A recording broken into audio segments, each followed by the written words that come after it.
Yeah, good day once again, grade 11 geography students. We want to talk about trade and development, specifically under international trade and talking about uh, fair trade. Without wasting any time, let's just quickly go into the context and onto our notes. You need to understand that fair trade is a trading partnership based on dialogue, transparency, and respect that seeks greater equity in international trade. So, as I said, we are in international trade. International trade is it come about. It can be established through engagement. It can be established through engagement. Like I'm saying, it can be established through uh, transparency, is openness. It can be established through openness, respect. Uh, Parties involved must respect each other. They must respect the context of trade. They must respect the terms of trade that are involved in there. So it basically seeks, it actually tries to achieve excellent equity in international trade, excellent fairness in international trade. So the fairness part of it, it is achieved through what? Through engagement, through dialogue, through openness, through respect of each other. So what we need to understand is that it is trading partnership that aims to promote sustainable. When we look at sustainable, we are looking at long-term development and better trading conditions for producers who are in developing countries.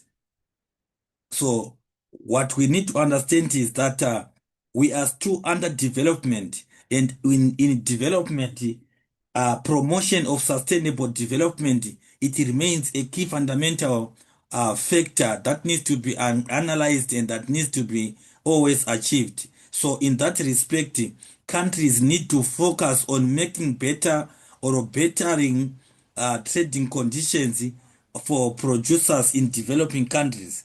So it focuses on ensuring fair wages, safe working conditions, and environmental sustainability. And I'm saying environmental sustainability in less economically developed countries. Let's not forget that we are saying in terms of less economically developed countries, the sustainable environmental sustainability, it must be achieved in there. So wages, we are saying this must be the wages we are talking about, the salaries from their products, the salaries for wages payments from their works, from their effort. So fair trade benefit farmers in developing countries by providing them with guaranteed minimum prices for their products. We are saying these are gazetted, in other words, they are gazetted prices. They are gazetted prices. They are set prices, prices that are set and agreed. So farmers are much informed and they are well guaranteed about that. And then this stability also helps to protect them from market fluctuations. We are talking about market changes. We are talking about dynamics in market, dynamics in pricing of products in the markets. So it ensures more reliable what income. So customers, I mean producers in less economically developed countries, they are able to what? They are able to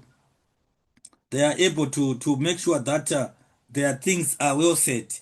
They are able to know that income is guaranteed. So in this respect class, we want to look into this and be able to understand that fair trade focuses on poverty reduction. It focuses on poverty reduction. Poverty reduction, this has to do with consumers themselves, reduction of poverty. It is focusing on improvement of standards of living through everyday, I mean, through everyday shopping by ensuring that producers receive fair compensation. We are saying compensation as we are talking about their pay for their goods.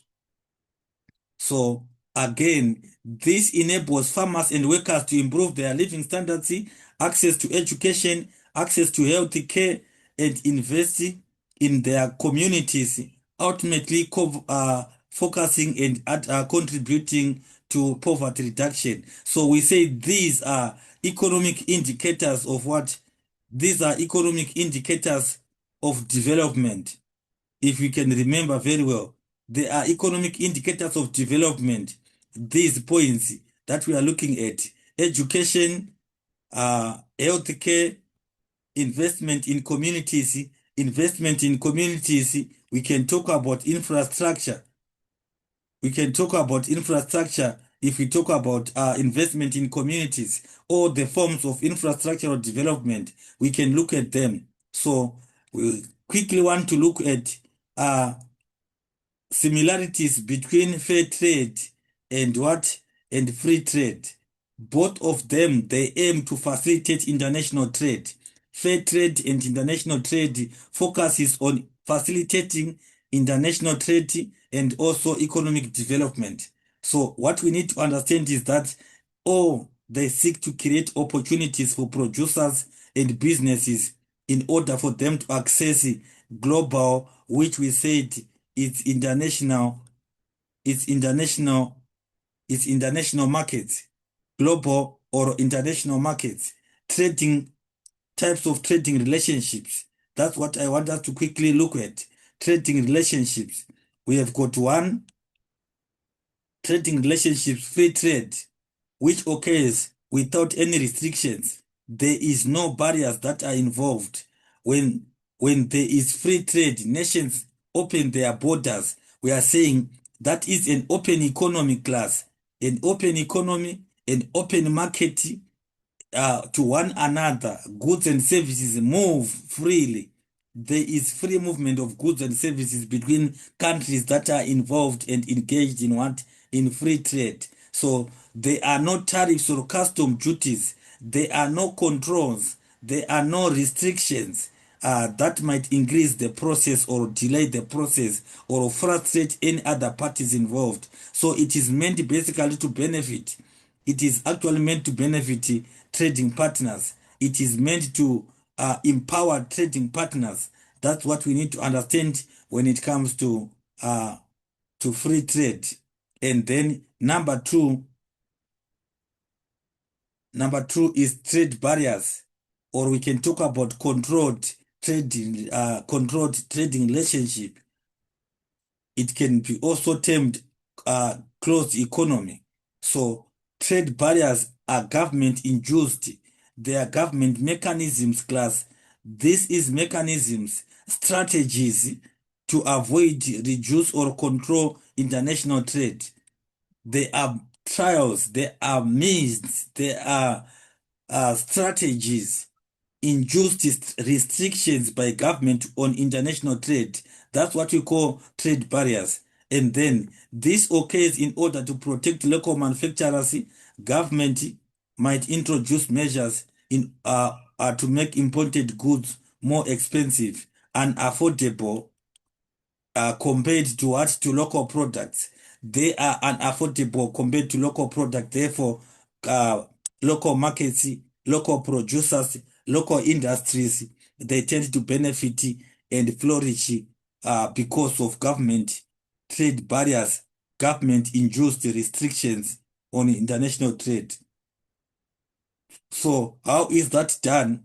These are done through import tariffs or taxes placed on imported goods, making them more expensive than local goods. That's what we talked about. That import tariffs, they are taxes, they are charges levied on goods that are entering in the country. We are talking about, we are saying levies, we are talking about charges to make imports more expensive. Imports more expensive than local products.